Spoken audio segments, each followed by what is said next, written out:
It is a personal great honor for me to introduce him to you as the winner of the 2006 Ridenhour Award for Truth-Telling and to thank him for his historic contribution to protecting the planet for all of us. Rick Piltz.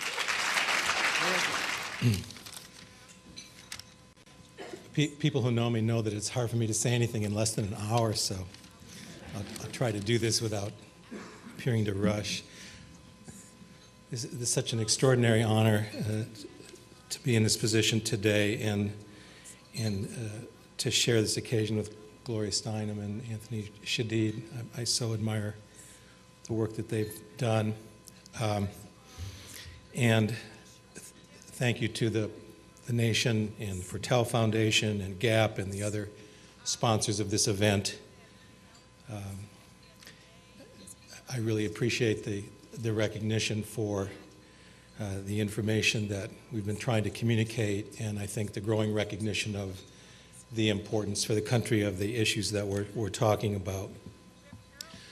The Climate Science Watchdog project that I've initiated owes a great deal to a network of supporters and sources of information and documentation, both inside and outside the government, and allies and development assistance and technical assistance and colleagues and advisors, and most of that stays under the radar for good reasons, but I have found that I have many excellent allies in what we're trying to do, and they know who they are.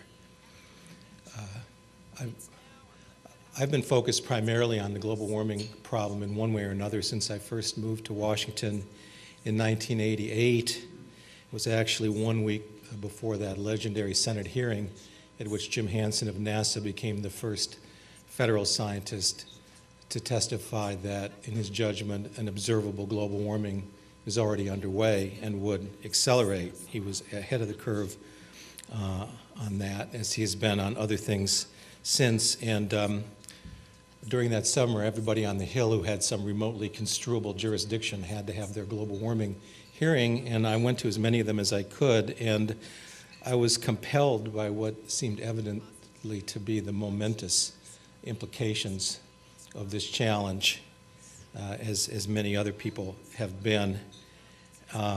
It's a rare public issue that really has been driven to a great extent by scientists and their findings and their assessment of the implications of their findings communicated to the public. And over the years, I think people in the climate science community have made a heroic effort to communicate beyond the technical literature to a broader public. And, but we have a dysfunctional relationship between the world of science and the world of politics, certainly in this country. A lot of the scientists, I think, have become increasingly frustrated at what the difficulty of running this gauntlet of politics and media and public inattention.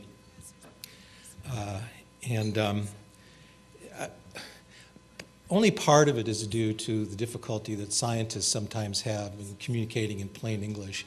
I mean, I've come to see that by far the greater share of the problem is on the receiving end of the information, in particular in the political world. And I spent a lot of time inside the Federal Climate Science Program in an office that really was sat right on the nexus between what was coming out of the research world and then what was coming in the other direction from the politicals in the administration, and their willingness to spin the administration's politics on global warming right back into the science program in a way that undermined its integrity and credibility, not so much in terms of what scientists were publishing in the journals, but whenever the science would try to come forward into the public discourse, into the media, or in any way become an expression of the government's perspective, the gatekeepers would step in. And they had many mechanisms for impeding that free, honest flow of scientific communication into the policy process.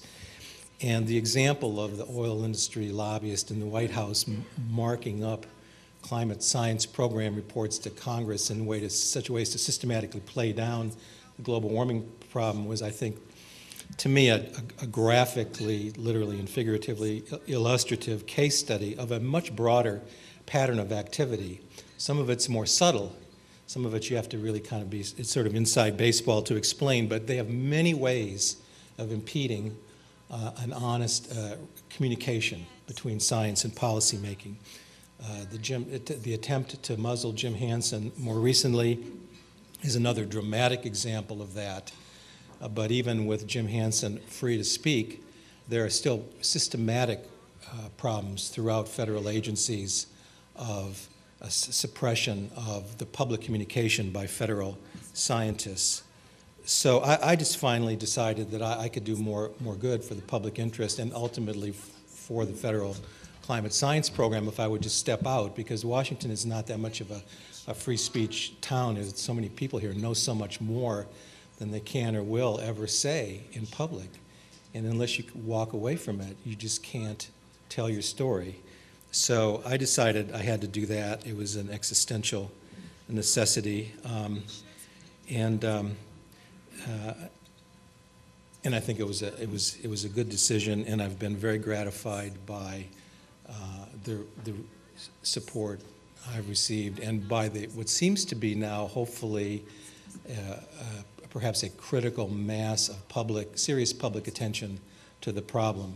Global warming is going to be a major challenge for the society to deal with, even if everybody was on the same page, being intelligent, being public-spirited and pragmatic, and trying to move ahead and deal with it. We would have our hands full. But when you have a national political leadership that will not even engage in an honest conversation about the nature of the problem, we can't get there.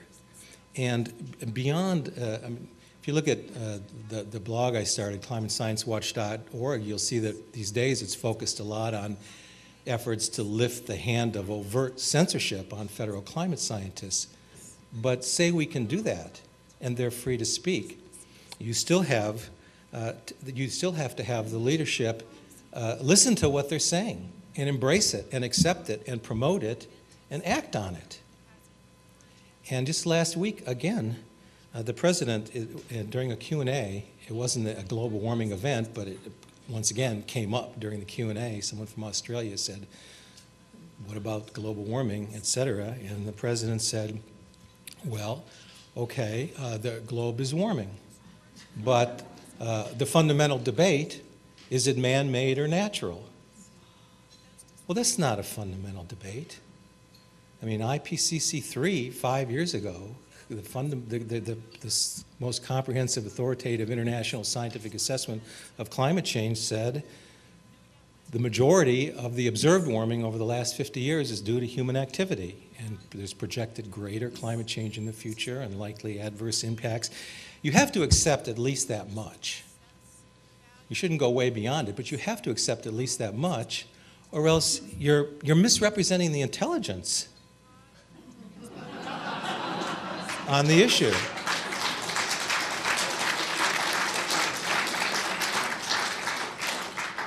And the president said, well, we're supporting all kinds of new technologies that are good, and that's fine. I'm for all this scientific research. There's many questions. I'm for all the energy, alternative energy, R&D, but you can't use it as an excuse to evade the fundamental communication from the science community and to justify a policy of not doing anything now with the tools that we have at hand.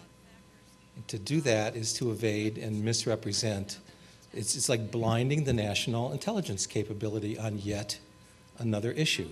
It's a national, you make it impossible to develop a strong national preparedness, and there seems to be this animus toward, honest, proactive problem solving in government, and we've all seen the arenas in which that can get us into terrible trouble. So You can't expect scientists to become full-time political activists. I mean, their day jobs are very consuming. We do need citizen scientists who will use their expertise and step into the public arena at least enough to keep this discussion honest and to call the leadership down when they misrepresent widely shared conclusions in the scientific community. The scientists have to perform an integrity watchdog function, but it's really for the rest of the citizens to take the responsibility to hold public officials accountable for how they use or fail to use the climate science and the related research in order to get and to enable this society to get the global warming problem dealt with effectively. And that's something that I think that we all have a role in. I'll leave you with that thought. Once again, I thank you so much for being here, and thank you for honoring me in this way. I take it as honoring the efforts of a lot of people to try to move forward in some way on this problem.